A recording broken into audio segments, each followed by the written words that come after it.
اعوذ باللہ من الشیطان الرجیم، بسم اللہ الرحمن الرحیم۔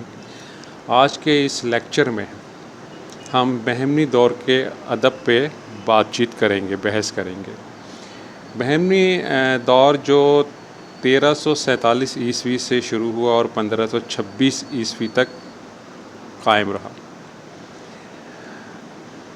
جنوبی ہندوستان میں اردو قدیم کی تاریخ بہمنی سلطنت سے شروع ہوتی ہے۔ بہمنی سلطنت دکن میں اردو ادب کی پہلی تخلیقی تجربہ گاہ تھی۔ یہ اعزاز بہمنی سلطنت ہی کو حاصل ہے کہ یہاں 15ویں صدی کے وسط میں اردو کا پہلا ادبی فن پارہ مثنوی نظامی کی شکل میں تخلیق ہوا، اور یہی ریاست حضرت خواجہ کیسو دراز اور شاہ میراں جی شمس المشاق جیسے جلیل القدر صوفیاء کی سرگرمیوں کا مرکز تھی۔ بہمنی ریاست میں ہمیں ایسے شعراء کے نام بھی ملتے ہیں کہ جنہوں نے دکن کی سرزمین پہ ابتدائی اردو غزل کے رنگ روپ کو تشکیل دیا اور اسے مقامی تہذیب کے رنگوں سے سنوارا۔ دکن میں بہمنی سلطنت محمد تغلق ہی کے عہد کے خراب سیاسی حالات اور اس کی سنگ دلانہ طبیعت کے پس منظر میں قائم ہوئی تھی۔ تغلق دور کے امیران سدا کی انتظامی ہیئت نے بہمنی ریاست کے قیام میں نہایت مؤثر کردار ادا کیا تھا۔ در حقیقت یہ امیران سدا ہی کا گروہ تھا جس نے جنوبی ہند کی تاریخ کے ایک آزمائشی وقت میں جرات اور دلیری سے ایک فیصلہ کن کردار ادا کیا تھا۔ محمد تغلق نے 1344 عیسوی میں عزیز الدین خمار کو دھار گجرات اور مالودہ کی سرداری دے کر رخصت کیا اور یہ نصیحت کی کہ دھار کے امیران سدا میں جو شریر ہوں ان کو جس طرح ممکن ہو ختم کر دینا۔ عزیز خمار نے وہاں پہنچ کر دھار کے امیران سدا اور لشکر کے دیگر سرداروں کو پکڑوایا اور کہا کہ ہر فتنہ جو اس طرف سے اٹھتا ہے وہ دیوگیر کے امیران سدا کی وجہ سے اٹھتا ہے، لہٰذا محل کے سامنے ان سب کی گردنیں اڑا دیں۔ عزیز خمار سلطان کے نقش قدم پر چلنے لگا تھا۔ اس مرگ اموا کی خبروں نے ہر سمت میں آگ لگا دی تھی۔ امیران سدا غیر یقینی مستقبل کا شکار ہوتے گئے اور ان کو اپنے وجود پر موت کے سائے منڈلاتے نظر آنے لگے، کیونکہ وہ محمد تغلق کی ظالمانہ طبیعت سے واقف تھے۔ اسی دوران میں سلطان نے دیوگیر کو فرمان بھیجا کہ دیوگیر کے معروف امیران سدا کو ایک مختصر لشکر کے ساتھ بھروچ بھیج دیا جائے جہاں سلطان مقیم تھا۔ امیران سدا نے پہلی ہی منزل سفر پر محسوس کیا کہ وہ موت کے منہ میں جا رہے ہیں۔ بعد کے حالات کے مطابق دکن میں بغاوتوں کا سلسلہ شروع ہو گیا۔ امیران سدا اور دیگر سردار تیزی سے سلطان محمد تغلق کے خلاف جمع ہونے لگے۔ سلطنت دلی کی طاقت کمزور ہونے سے دکن میں سیاسی خلا کا شدت سے احساس کیا گیا۔ ان دشوار حالات میں امیران سدا اس نتیجے پر پہنچے کہ دلی سے الگ ہو کر وہ ایک خود مختار ریاست کی بنیاد رکھ سکتے ہیں۔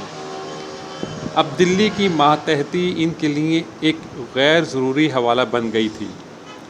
چنانچہ ایک منصوبہ آخرکار طے ہوا اور دکن کے مرکز گریز امراء حسن کانگو کی قیادت میں متحد ہو گئے۔ 1347 میں حسن نے دولت آباد میں مسجد قطب الدین خلجی میں تاج شاہی پہن کر بادشاہت کا اعلان کیا۔ 1347 میں بہمنی سلطنت کا قیام صرف سیاسی آزادی تک ہی محدود نہ تھا، ایک اعتبار سے یہ دکن کی سیاسی، تہذیبی اور لسانی آزادی کا بھی اعلان تھا۔ محمد حسن بہمنی کی سلطنت کے قیام سے مرکز دہلی سے روابط منقطع ہوئے اور پھر عالمگیر کے دور حکومت تک دلی کے سامنے دکن کی ماتحتی کا کردار ختم ہو گیا۔ بہمنی سلطنت قائم ہونے سے دکن کا لسانی، سیاسی اور تہذیبی کردار اپنا وجود ظاہر کرنے لگا۔ آغاز ہی سے بہمنی سلطنت کی یہ مستحکم پالیسی تھی کہ وہ شمال کے مقابلے میں اپنی سیاسی برتری کا مظاہرہ کرے اور یہ بات ثابت کرے کہ وہ شمال سے الگ ایک جداگانہ خطۂ مملکت ہے۔ اس حکمت عملی کو ہم مرکز گریز حکمت عملی کا نام دے سکتے ہیں، اور اس مرکز گریز حکمت عملی کی وجہ سے بھی دکنی زبان ایک جداگانہ ریاستی تشخص کے اظہار کا ذریعہ ثابت ہوئی، اس لیے اسے فروغ ملنے لگا۔ سیاسی حکمت عملی کے طور پر اس کا مظاہرہ اس زمانے میں ہوا جب بر صغیر میں ابتدائی طور پر یہ خبریں موصول ہوئیں کہ سمرقند میں امیر تیمور بر صغیر پر حملہ کرنے کا منصوبہ بنا رہا ہے۔ بہمنی سلطان تاج الدین فیروز نے نہایت دانش مندی سے اپنا سفارتی مشن تحائف کے ساتھ سمرقند بھیجا۔ اس مشن کو 6 ماہ کے عرصے کے بعد تیمور کے سامنے باریابی کا موقع ملا۔ تیمور نے خوش ہو کر بہمنی سلطان کو نہ صرف دکن بلکہ گجرات و خاندیش اور مالودہ کی حکمرانی کی سند بھی دی۔ چنانچہ ہندوستان پر تیمور کے حملے سے جہاں دلی کی اینٹ سے اینٹ بچ گئی، دکن بالکل محفوظ و سلامت رہا۔ بہمنی سلطنت کی یہ پالیسی بھی بالکل واضح تھی کہ شمال کی طرف سے دروازے بند رکھے جائیں مگر جنوب کے سمندری راستے کھلے رہنے دیے جائیں۔ اس وجہ سے دکن نے شمال کی طرف دیکھنا بند کر دیا مگر تخلیقی تحریک کے لیے سمندر پار سے رجوع کرنا شروع کیا۔ اس طرح دکن میں سیاسی اور تہذیبی حکمت عملی شمال کے برعکس کام کر رہی تھی۔ اس حکمت عملی کا براہ راست اثر دکن کے لسانی مزاج پر ہوا۔ چنانچہ اس خطے کی سیاسی خود مختاری کے بعد یہاں کی لسانی خود مختاری دکنی کی شکل میں نمودار ہوئی۔ اس زبان کو اختیار کرنے والے وہ لوگ تھے جن کے بزرگ محمد تغلق کے زمانے میں مرکز سلطنت دہلی سے ہجرت کر کے دولت آباد میں آباد ہوئے تھے۔ ان کے ساتھ ان کی زبان بھی آ گئی تھی اور زبان کا یہی ابتدائی روپ رفتہ رفتہ مقامی اثرات قبول کرتے ہوئے بالآخر دکن کی دکنی کی شکل اختیار کر گیا تھا۔ دلی کے ساتھ روابط ختم ہو جانے کے سبب دکنی کو پوری آزادی سے اپنا لسانی وجود بنانے کا نادر موقع حاصل ہو گیا تھا۔ اس لیے مقامی ماحول میں دکنی کا پیکر بخوبی طور پر استوار ہوتا گیا۔ بہمنی عہد میں جہاں سیاسی اور تہذیبی میدان میں ترقی ہوئی، وہاں زبان کے میدان میں دکنی جیسا لسانی پیکر وجود میں آیا۔ شمال سے سفر کر کے جنوب میں پہنچنے والی اس زبان نے دکن کی لسانی ضرورت کا کام انجام دیا۔ دکن کی تہذیب کی دنیا میں جہاں فارسی کے اثرات بہت محدود تھے، رابطے کے لیے ایک زبان کی اشد ضرورت تھی۔ اس ضرورت کو دکنی نے پورا کیا۔ شمالی ہندوستان سے تعلقات کے انقطاع کے بعد شمال سے آنے والے لوگوں کا سلسلہ کافی حد تک محدود ہو گیا تھا، اور ساتھ ساتھ تہذیب و ثقافت اور نئے افکار کی آمد بھی ایک حد تک محدود ہو گئی تھی۔ مگر دکنی تہذیب و ثقافت کے لیے تنہائی میں زندہ رہنا بھی مشکل تھا۔ مسلمانوں کی محدود آبادی کو اپنی تہذیبی، مذہبی اور سیاسی قوت میں اضافے کے لیے یہ ضرورت اپنے طور پر ہی رہی کہ اس میں نیا خون مسلسل داخل ہوتا رہے تاکہ یہ پودا نشو و نما کے مرحلوں سے گزرتا رہے۔ یہ نیا خون شمال کی جگہ جنوبی سمندروں کے رستوں سے آتا رہا۔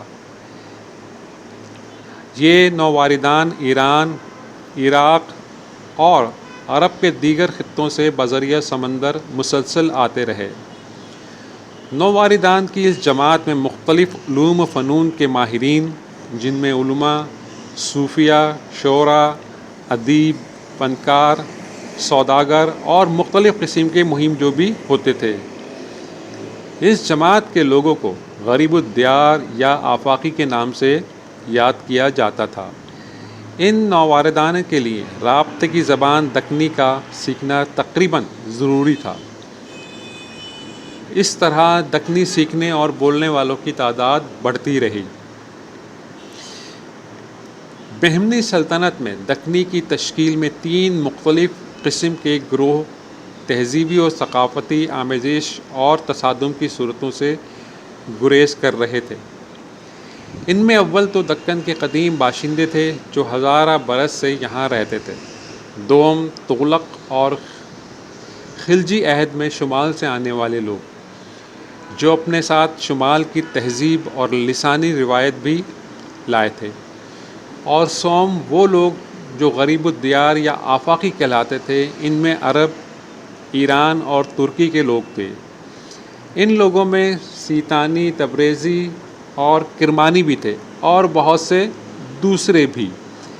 ان تینوں گروہوں کے باہمی اختلاط سے دکنی کی تشکیل نسبتاً تیز ہوئی اور رفتہ رفتہ اس میں ادب تخلیق ہونے کی روایت بھی نمودار ہوئی۔ بہمنی سلطنت کا زمانہ تخلیقی فنون کے لیے بہت کارساز ثابت ہوا۔ سلاطین بہمنیہ کی ذاتی دلچسپی، تلاش و جستجو اور شاہانہ سرپرستی کے باعث فن تعمیر، نقاشی، خطاطی اور دیگر فنون میں نادر شاہکار تخلیق ہوئے۔ مجموعی طور پر ایک تخلیقی فضا دکن کے اندر وجود میں آئی۔ اس دور میں وسط ایشیا، ایران اور عرب سے بڑے بڑے نقاش، خطاط اور ماہر تعمیر جہازوں سے اترتے، بادشاہ ان کی سرپرستی کرتے اور وہ شب و روز اپنے کاموں میں مصروف رہ کر قلم، پتھر اور رنگوں سے ایک کائنات تخلیق کرتے۔ آج بھی دکن کے قدیم آثاروں میں فنکاروں کے فن کی روح مکالمہ کرنے کے لیے تیار ملتی ہے۔ بہمنی سلطنت کی تہذیبی تشکیل میں صوفیانہ روایت کا ایک مؤثر کردار بھی نظر آتا ہے۔ خود بہمنی سلاطین صوفیہ سے گہری عقیدت رکھتے تھے۔ علاء الدین حسن بہمنی حضرت نظام الدین اولیاء کا بڑا عقیدت مند تھا۔ جب اسے دلی سے دکن کا صوبے دار بنا کر بھیجا جا رہا تھا تو اس وقت اسے دکن کی بادشاہت کی بشارت سلطان المشائخ سے ملی تھی۔ صوفیہ کے ساتھ محبت و عقیدت بہمنی سلاطین کی موروثی روایت بن گئی تھی۔ چنانچہ 1401 عیسوی میں جب حضرت گیسوء دراز گلبرگہ تشریف لائے تو سلطان فیروز الدین نے ان کی جو قدر و منزلت کی وہ تاریخ کے صفحات پر محفوظ ہے۔ گیسوء دراز کی آمد سے دکن کی صوفیانہ روایت کا ایک نیا دور شروع ہوا۔ کشودِ قلب کے لیے گیسوء دراز نے عشق کے باطنی استعارے پر زور دیا اور دکن کا مستقبل اس تصور کے ساتھ وابستہ کر دیا۔ گیسوء دراز عشق کی جس روایت سے تعلق رکھتے تھے، اس کے مطابق اللہ کے دوستوں کے دل میں عشق کی آگ اس حد تک ہوتی ہے کہ اگر ان کے سینے میں دوزخ ڈال دیا جائے تو وہ بھی سرد نظر آنے لگے۔ حضرت گیسوء دراز نے دکن میں چشتی سلسلے کے اس مسلک کو فروغ دیا جو انسان اور انسان کی محبت اور حرمت پر بہت یقین رکھتا تھا۔ چنانچہ دکن کے تہذیبی مزاج کی تشکیل میں ان کے مسلک نے ایک نہایت اہم کردار ادا کیا۔ جوام الکلم کے ملفوظات میں ایک مقام ایسا بھی آتا ہے جہاں اس تصور کی عملی تصویر دکھائی دیتی ہے۔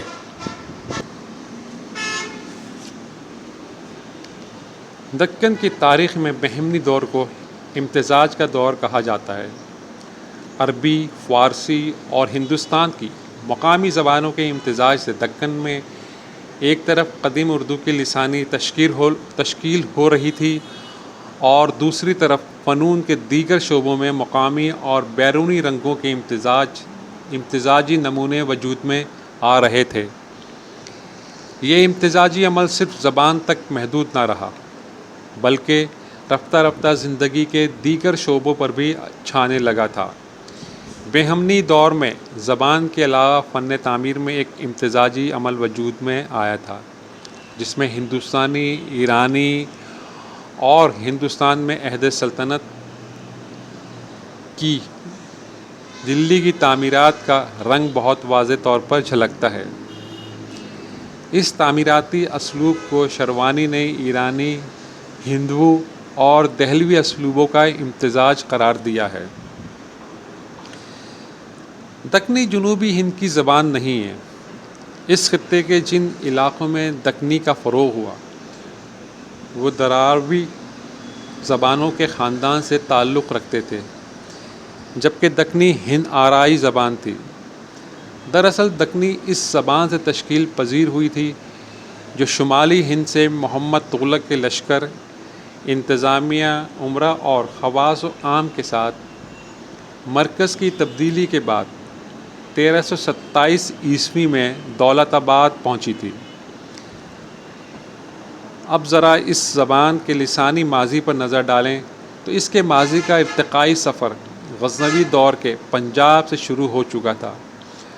پونے 200 برس کے لگ بھگ کا زمانہ وہ ہے کہ جس کے دوران میں اس زبان کا ابتدائی حولہ تخلیق ہوا تھا۔ ایبک نے 1193 عیسوی میں دلی فتح کر لی تو زبان کا یہی ابتدائی حولہ اس کے عظیم لشکر، انتظامیہ اور دوسرے سماجی گروہوں کے ساتھ دلی پہنچا تھا، اور بعد ازاں یہ لسانی حولہ آنے والے ادوار میں مقامی بولیوں کے ملاپ سے اپنے لسانی وجود کو تشکیل دینے لگتا ہے، اور یہ عمل مرکز سلطنت کی دولت آباد منتقلی تک جاری رہتا ہے۔ اردو لسانیات کے عالم ڈاکٹر زور اس عہد کی زبان پر روشنی ڈالتے ہوئے یہ رائے ظاہر کرتے ہیں: زبان ہندوستانی اردو کا ارتقاء پنجاب ہی سے شروع ہو چکا تھا، لیکن اس کے ثانوی مدارج دوآبا گجرات اور دکن میں تکمیل کو پہنچے۔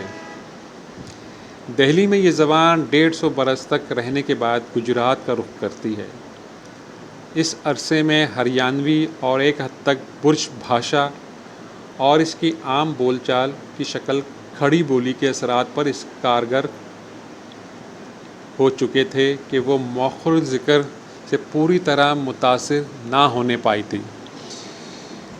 جو لوگ سلطان علاء الدین خلجی اور اس کے مشہور سپہ سالار کے ہمراہ 1314 عیسوی میں اور خاص کر محمد تغلق کے ساتھ 1328 عیسوی میں دکن پہنچے، ان کی زبان بالکل ابتدائی یا غیر معین یا اثر پذیر حالت میں تھی۔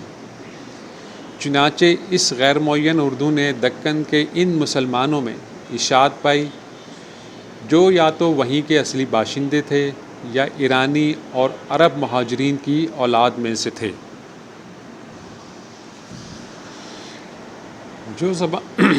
جو زبان لاہور سے ارتقاء پذیر ہوئی اور خاندان غلامہ خلجی اور تغلق عہد میں ارتقاء کی ابتدائی منزلوں سے گزرتی رہی، سپہ انتظامیہ، علماء، صوفیہ، تجار اور دیگر سماجی گروہ اس قسم کی زبان استعمال کرتے ہوں گے۔ دہلی کی زبان اس وقت تک پختگی کی منزل تک نہ پہنچ سکی تھی۔ مختلف علاقائی زبانوں کے اثرات غالب تھے۔ ڈاکٹر گیان چند کی رائے یہ ہے کہ شمالی ہند کے مہاجرین کے ساتھ جو زبان دکن پہنچی تھی وہ کھڑی بولی تھی۔ امتداد زمانے کے ساتھ ساتھ اس پر متعدد اثرات ہوتے رہے۔ اس کا ارتقاء شمال سے مختلف طور پر ہوا، شاید یہ شمالی بولیوں سے متاثر ہوتی رہی۔ ڈاکٹر گیان چند کی رائے یہ ہے کہ شمالی ہند کے مہاجرین کے ساتھ جو زبان دکن پہنچی تھی وہ کھڑی بولی تھی۔ امتداد زمانے کے ساتھ ساتھ اس پر متعدد اثرات ہوتے رہے۔ اس کا ارتقاء شمال سے مختلف طور پر ہوا، شاید یہ شمالی ہند کی 13ویں 14ویں صدی کی ہندوستانی کو پیش کرتی ہے۔ شمال کی کھڑی بولی عوام کی بولی تھی، وہ آس پاس کی بولیوں سے متاثر ہوتی رہی اور اس کا فطری ارتقاء ہوتا رہا۔ دکن میں کھڑی بولی نے جو شکل اختیار کی اسے دکنی کہتے ہیں۔ ڈاکٹر گیان چند کے سلسلہ خیال سے تعلق رکھنے والے لسانیات کے ایک اور ماہر ڈاکٹر شری رام شرما ہیں، جنہوں نے دکنی زبان پر تحقیق کی ہے۔ ان کی کتاب کا نام ہے دکنی زبان کا آغاز اور ارتقاء۔ ڈاکٹر شرما بھی دکنی کی تشکیل میں کھڑی بولی کو فوقیت دیتے ہیں۔ ان کا تجزیہ یہ ہے کہ شمالی ہند کی فوجی مہمات کے ذریعے ہزاروں خاندان دکن پہنچے تھے۔ زیادہ تر سپاہی ہندو تھے یا ایسے شخص تھے جنہوں نے کچھ عرصے پہلے اسلام قبول کیا تھا۔ ان مہمات کے کمانداروں میں خاندانی طبقے کے مسلمان تھے۔ اس طبقے کے مسلمان 2-4 نسل پہلے عرب، ایران اور افغانستان سے نقل مکانی کر کے دلی پہنچے تھے۔ ان خاندانوں نے اپنے آباء و اجداد کی زبان کو بہت عرصے تک محفوظ رکھا۔ دلی سے آئے ہوئے معزز طبقے کے مسلم خاندانوں کے ساتھ بڑی دشواری یہ تھی کہ عوامی لوگوں سے کس زبان میں بات چیت کریں۔ بقول شرما اس ضرورت کو پورا کرنے کے لیے کھڑی بولی پر غور کیا گیا، جو قواعد کے لحاظ سے سہل تھی اور وسیع علاقے میں سمجھی جاتی تھی۔ نووارد مسلمانوں نے کھڑی بولی کو اہم سمجھا۔ عوام سے ربط پیدا کرنے کے لیے انہوں نے اسے اختیار کر لیا۔ پنجاب، راجستھان، اودھ اور بہار کے باشندے کھڑی بولی کا استعمال اپنے ڈھنگ سے کرتے تھے۔ ادبی دکنی میں بھی یہ اثر موجود رہا۔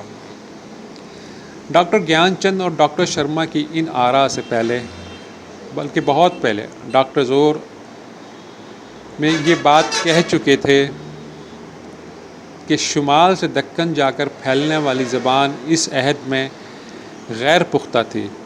دراصل اس نقل لسان کے بعد ہی شمالی ہند میں اردو اور کھڑی بولی کے درمیان لسانی تشکیل کا عمل شروع ہو سکا تھا، اور یہی وہ لسانی بنیاد ہے کہ جس کے مطابق شمال کی زبان سے دکنی زبان الگ ہوتی گئی، اور اس نے بہت سی وہ خصوصیتیں محفوظ کر رکھی ہیں جو آج پنجابی سے مشابہ ہیں۔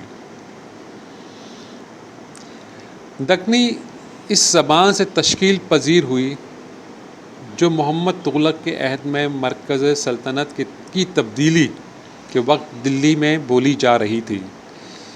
اس زبان کا لسانی ماضی پنجاب میں تھا اور دلی کے زمانہ حال میں یہ مقامی بولیوں کے اختلاط سے اپنی لسانی شکل ترتیب دے رہی تھی۔ مستقبل میں یہ زبان بہمنی سلطنت میں ادبی صورت اختیار کر گئی۔ شمال سے سیاسی تعلق انقطاع ہونے کے بعد یہ زبان صدیوں کی لسانی تنہائی میں دکن کی سرزمین پر نشو و نما پاتی رہی۔ بعد ازاں اسی لسانی تنہائی کی وجہ سے یہ زبان شمال کی زبان سے مختلف ہوتی گئی۔ دکنی اپنے مقامی لسانی وجود میں سفر کرتی رہی، جبکہ شمال فارسی روایت کے اثرات سے زبان کا ایک مختلف اسلوب اختیار کرتا گیا۔ سلطان محمد شاہ کے انتقال سن 1483 عیسوی کے بعد بہمنی سلطنت کا شیرازہ بکھرنے لگا تھا۔ سلطنت کی کمزوری کے باعث تیزی سے طاقت کا خلا پیدا ہونا شروع ہو گیا تھا۔ چنانچہ 1490 عیسوی سے 1518 عیسوی تک کے عرصے میں 5 نئی دکنی ریاستی طاقتوں نے جنم لے کر بہمنی سلطنت کے سیاسی اور انتظامی خلا کو بتدریج پر کیا۔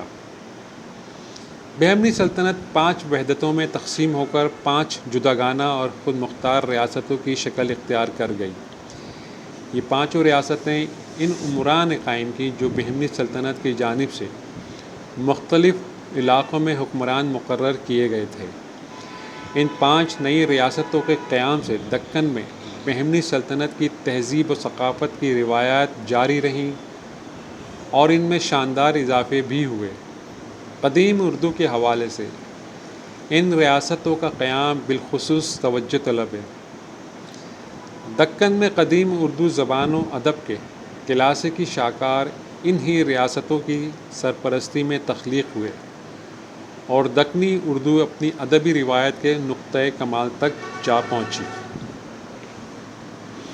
بہمنی سلطنت کے زوال اور خاتمے کے ساتھ ہی بہمنی دور کے ادب کا رسمی طور پر تو اختتام ہوتا ہے، مگر ادبی روایت کی شکل میں بہمنی دور کا ادب بیجاپور اور گولکنڈہ کے ادب کا حصہ بن جاتا ہے، بلکہ یہ کہنا زیادہ مناسب ہوگا کہ بیجاپور اور گولکنڈہ کی ادبی روایت کی بنیاد بہمنی عہد کی ادبی روایت پر استوار ہوئی۔ جس طرح بہمنی دور کے علوم و فنون نئی ریاستوں کی تہذیبی میراث بنے، اسی طرح یہ ادبی روایت بھی بیجاپور اور گولکنڈہ کو بطور میراث حاصل ہوئی۔ بیجاپور کو حاصل ہونے والی ادبی میراث کا سلسلہ بہمنی دور کے پہلے بڑے شاعر قطب الدین نظامی سے جا ملتا ہے، جن کی مشہور مثنوی کدم راؤ پدم راؤ آج بھی بہت مشہور ہے۔ در حقیقت قطب الدین نظامی دکنی شاعری کی روایت کا بانی ہے۔ یہ قطب الدین نظامی ہی ہے کہ جس کے ہاں دکن کے لسانی شعور کا پہلا گراف مرتب ہوتا ہے اور قدیم اردو کی اولین شکل ادبی منظر پر نظر آتی ہے۔ نظامی کی مثنوی کدم راؤ پدم راؤ قدیم اردو کا نقش اول بھی ہے اور بہمنی دور کے ادب کا پہلا ثمر بھی۔ سنسکرتی اور پراکرتی اسالیب سے شربور اس نقش میں کہیں کہیں سلاست اور فارسی اسلوب کی ہلکی سی جھلک بھی نظر آتی ہے۔ اسلوب کی یہی ہلکی سی جھلک مستقبل کے شعری اسالیب کا مستقل حصہ بن کر بہمنی عہد کی شعری روایت کو مزید آگے تک لے جاتی ہے۔